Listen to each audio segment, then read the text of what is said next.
안녕하세요, 여러분. 반갑습니다. 우리 이제 2023년도 이제 박경선 팀의 영미 문학 합격 전략 설명회 지금부터 시작하겠습니다.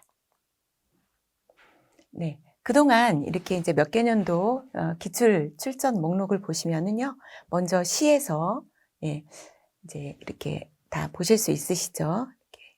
그리고 이제 시에서 이렇게 퍼스니피케이션이나 메타피 요번에 이제 에피퍼니가 났는데 사실은 인제 에피퍼니 그 자체에 대해서 뭐를 이제 설명하라 그런 건 아니었고, 이제 다른 때와는 비교적으로 어 이렇게 직접 어떤 그 문학 용어에 대해서 이게 관련져서 설명해라 그렇게는 나오진 않았지만 어쨌든 문학 용어가 나와 있습니다. 네.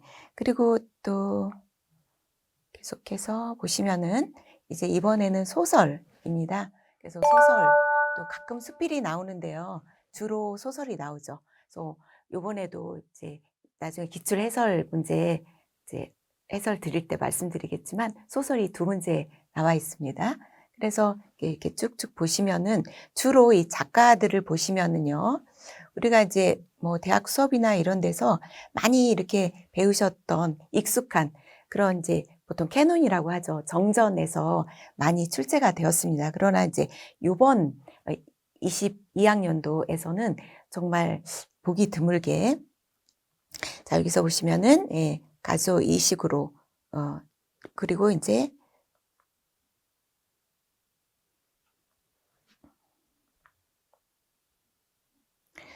존 업다이크죠. 물론 존 업다이크는 뭐 미국 소설가 중에서 물론 이제 그 2008년, 9년 이렇게 사망했기 때문에 이제 2000년도에서 생존을 했지만 보통 이제 1900년, 50년 후반부로 활동했던, 그러니까 흔히 이제 20세기 작가인데요.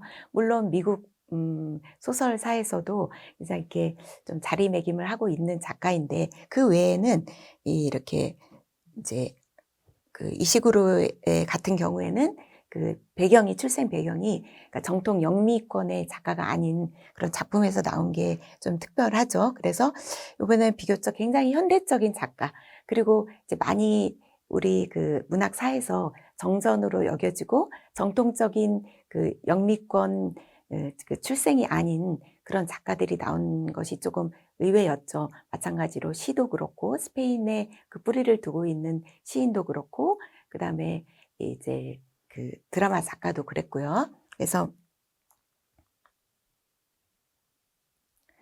이제 퍼스트 뮤즈 줄리아 알바레즈가 이제 여기도 이렇게 대충 이렇게 보시면은 뭐 셸리라든가 샤론 올스, 로제티 이렇게 다 굉장히 뭐 하디라든가 그렇죠? 이제 우리가 좀 비교적 익숙하지 않은 그런 작가들도 있지만 대부분은 아주 이렇게 정평이 나 있는 이제 그런 작가들에서 출제됐는데, 요번에는 의외로 이렇게 굉장히 현대적이고 또 정통 영미 그 영어권 출신의 작가가 아닌 작품들에서 나왔던 게 좀 특별했습니다. 네. 그리고 이제 드라마죠. 예, 드라마 보시면은 음 뭐 얼비, 그레스펠 다 이렇게 알려진 그런 작가들이에요. 네. 오닐도 특별히 미국 극작가이고, 예. 그러면서 그런데 이제 2000 년대 이때부터 이제 영국으로, 여기는 이제 다 미국 극작가죠. 예. 그런데 이제 영국 쪽으로 넘어가고 또 아일랜드 극작가가 나오기 시작했어요. 그래서 요번에는 이제 브라이드 멀린스의, 물론 이제 그 대사 안에 메타포가 들어가 있지만 메타포 자체를 가지고 뭐 문제를 푸는 그런 것은 아니었죠. 그래서 클릭이라는 작품에서 굉장히 현대적인 그 작가의 작품에서 출제가 되었습니다. 어 네. 그래서 출제 경향을 말씀드리면은 항상 이렇게 세 가지 장르가 꼭 나오죠. 그래서 가끔 에세이가 나오긴 하지만 이제 거의 최근 들어서는 이렇게 이제 시, 소설, 드라마에서 나오고 있습니다. 그래서 에세이가 안 나온 것은 되게 한 뭐 5-6년 이렇게 가까이 된 것 같아요. 그러다가 또 언제 나올 수는 있겠지만 기본적으로 시, 소설, 드라마는 꼭 나온다고 보시면 되겠습니다. 그래서 이제 기본적으로 알아두셔야 되는 것이 문학 용어죠. 용어는 이제 꼭 알아두셔야 되고, 그다음에 이 용어를 이제 공부를 안 하고 있다가 물론 이제 문제에 용어에 대한 해설이 나오긴 해요. 그러나 공부를 안 하고 있다가 갑자기 문제를 받아보고 거기에서 용어를 이해하고 그걸 적용해서 문제 푸는 거는 거의 불가능하죠. 시간도 많이 걸리고. 그래서 평소에 문학 용어를 철저하게 알아두시고, 뿐만 아니라 용어 자체뿐만 아니라 용어가 어떻게 문학 작품에서 적용이 되는지, 그런 것도 우리 수업 시간에 다 이제 문제 풀이를 하고 있습니다. 그리고 또 용어뿐만 아니라 그 글을 주어진 지문을 읽고 주제나 내용파, 또 구체적으로 세부 사항을 잘 이해했는지를 기입형, 서술형 문제. 그래서 이번에도 소설의 기입형 2문제, 그다음에 기입형과 서술형이 같이 나오는 복합형 문제가 출제가 되었습니다. 자, 그러면 이제 구체적으로 아까도 설명드렸지만 바로 직전 연도죠. 22학년도 시험은 이제 세 장르에서 나왔고요. 네, 소설에서 2작품, 시에서 각각 1작품씩 나왔습니다. 그리고 소설 2 작품에서 기입형, 또 기입형과 서술형 이렇게 해서 총 4문제 합하면은 그래서 2점, 2점, 4점, 4점 이렇게 해서 12점이 되겠습니다. 4문제 12점. 그리고 여기서도 다 이렇게 소개가 되었죠. 그리고 소설은 이제 보시면은 또 요번에 좀 이제 다른 해와 좀 달랐던 점이 아까처럼 되게 현대 작가들, 그리고 이제 정통적인 영미 그 언어권에서 출생하지 않은 작가들의 작품에서 나왔을 뿐 아니라 또 이렇게 요번에는 직접 본문에다가 가로를 넣어서 본문에서 찾아 쓰는 것이 아닌 커멘터리를 다 주어졌죠. 4문제가 다 커멘터리가 나와 있습니다. 그래서 이렇게 빈칸을, 커멘터리에 빈칸을 채우는 기입형 문제들이 있고요. 그리고 이제 시에서는 문학 용어가 에피퍼니가 나와 있고요. 그리고 이제 서술형 문제와 같이 이렇게 복합형으로, 또 드라마도 마찬가지로 커멘터리 기입형 문제와 밑줄 치고 그것이 어떤 의미냐, 그런 것을 설명하는 서술형 문제, 이렇게 복합형 문제로 출제가 되었습니다. 결국 이제 출제 의도가 대충 이제 예상을 못하게 하는 거죠. 대충 이런 작품 읽으면 여기서 나오겠지, 이런 작가들에서 나오겠지, 이런 것보다는 정말 우리 수험생이 생각하지 못하는, 또 이렇게 이제 학원가의 교수님들이 거의 이렇게 예측을 못하게끔, 아무래도 출제 교수님의 입장에서는 그러실 것 같아요. 미리 이제 읽었던 작품보다는 읽었던, 또 예측하지 못했던 작품이 나왔을 때 그것을 보고 즉각적으로 이제 문학적인 감각과 또 영어 실력을 가지고 풀 수 있는 것을, 그 실력을 보겠다. 또 이제 물론 이제 글을 먼저 이해해야지 기평 같은 거를 할 수 있겠죠. 그러니까 읽기 능력과 또 내가 알았어도 그것을 이제 쓸 수 있는, 나의 글로 쓸 수 있는 그런 이제 쓰기 능력, 그런 거를 이제 보고 싶다, 그런 의도겠죠. 자, 그래서 문학침을 읽고 전반적인 흐름, 또 세부적인 내용을 정확하게 파악할 수 있는지, 또 문학 용어를 잘 이해하고 적용이 가능한지, 그래서 자기만의 글로 잘 서술할 수 있는지, 그런 것을 평가하려는 의도가 있겠죠.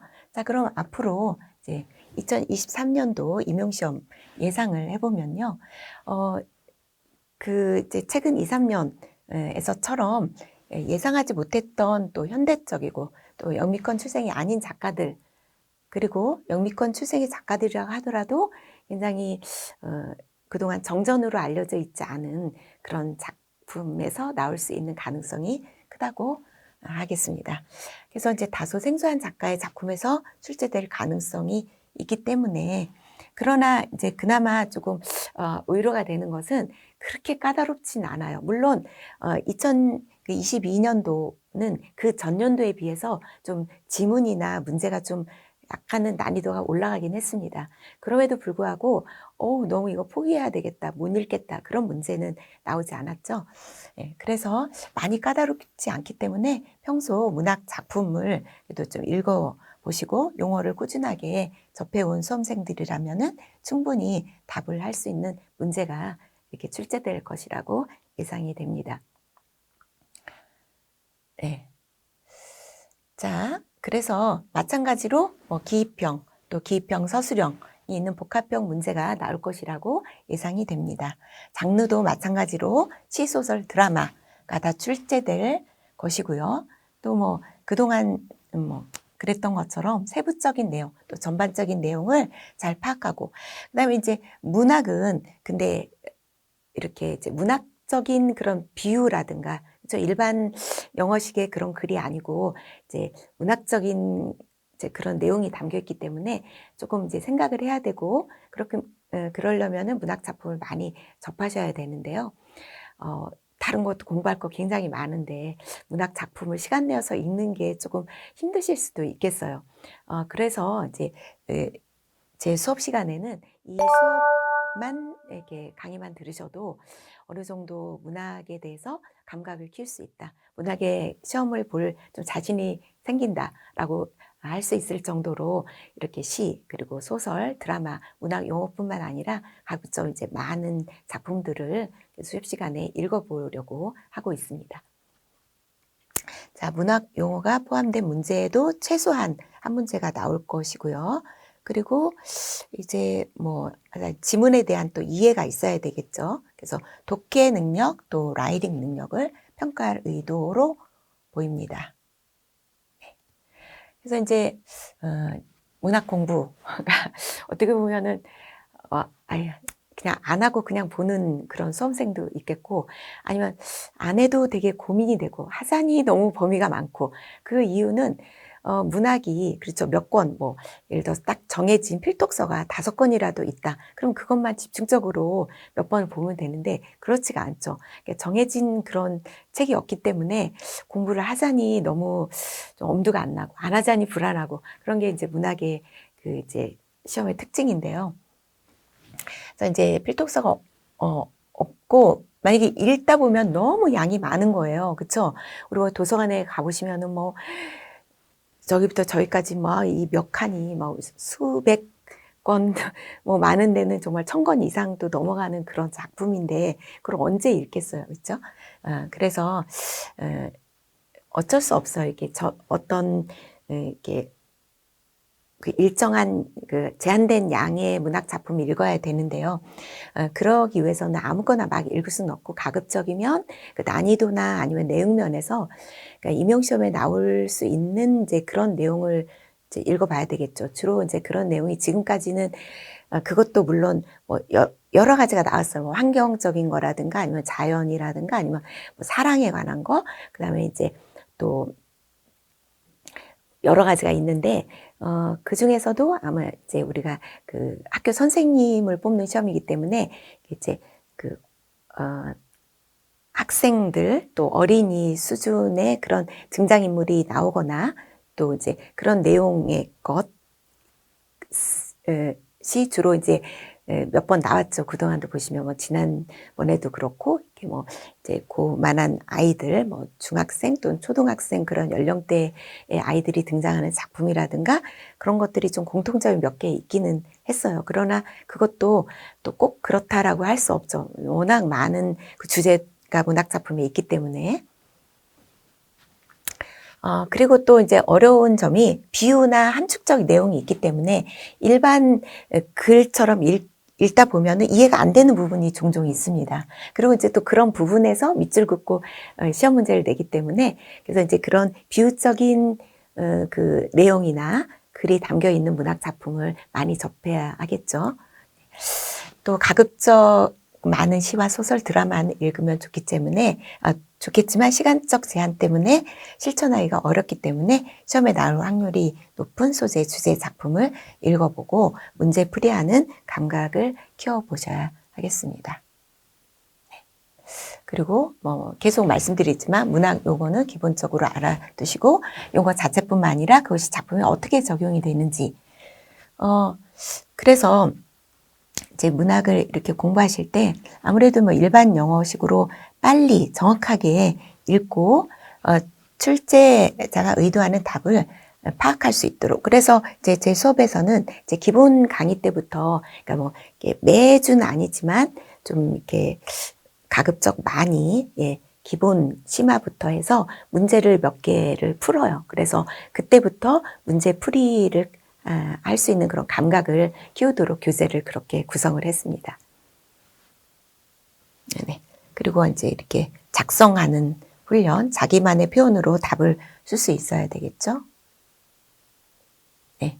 그래서 이제 우리 팀에서는 이렇게 기본 수업부터 문학 용어, 그리고 응용되는 작품을 함께 다루고요. 그리고 문제풀이도 같이 할 수 있도록 이렇게 수업 교재를 준비를 했습니다. 그래서 이번에도 네, 우리 팀과 함께 하셔서 정말 여러분들이 교사의 꿈을 다 이루시기를 바라겠습니다. 감사합니다.